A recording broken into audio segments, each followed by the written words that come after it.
మరి పూర్వ విద్యార్థులకు నేను లాస్ట్న ఒక్క సలహా మీకు ఇస్తున్నాను.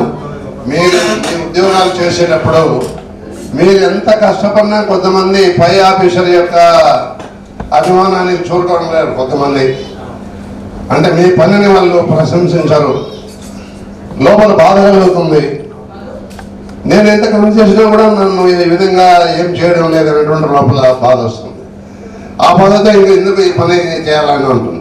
నేనేది అట్లా ఎప్పుడు చేయొద్దు. నీ పని నువ్వు సక్రమంగా చేయి. దేవుడు తప్పనిసరిగా ఎన్నాడో ఒకరోజు నీకు ఆ ప్రతిఫలం ఇస్తాడు. కాబట్టి నిరాశపడద్దు. ఎందుకు నేను చెప్తున్నానంటే నా విషయంలో జరిగింది. కాలేజీ చెప్పాడు ప్రేయర్ 7:45 కానీ నేను అక్కడ ఖచ్చితంగా 7:40 ఉండాలా. నేను ఉండకపోతే స్టూడెంట్స్ కూడా ఎందుకు వస్తారు, ఆయన రాడు, నేను ఎందుకని కట్టుకొస్తున్నాను. అప్పుడు 7:30కి నా భార్య టిఫిన్ చేయలేకపోతే నేను వెళ్ళిపోతున్నాను కాలేజీకి. అంటే పో, నీకు పెద్ద కిరీటం పెడతారు,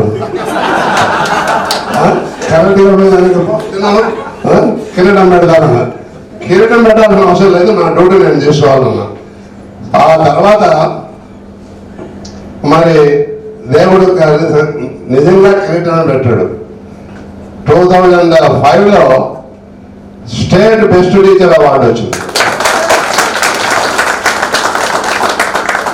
కిరీటం కాదా?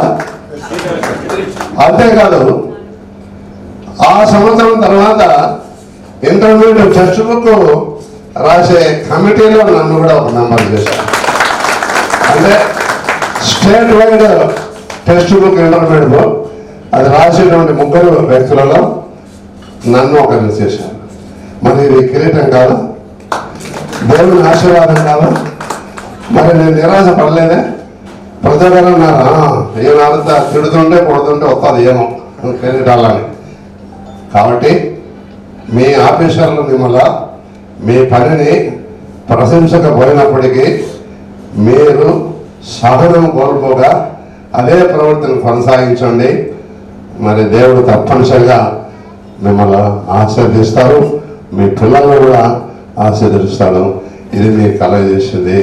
కాబట్టి అలా ఎవరన్నా ఉన్నట్లయితే మీరు బాధపడకండి, కంటిన్యూ చేయండి. దేవుడు అనేవాడు ఉన్నాడు, ఖచ్చితంగా మీకు మేలు చేస్తాడు. ఇది మీ అందరికీ నేను పూర్వ విద్యార్థులు ఇచ్చేటువంటి సలహా.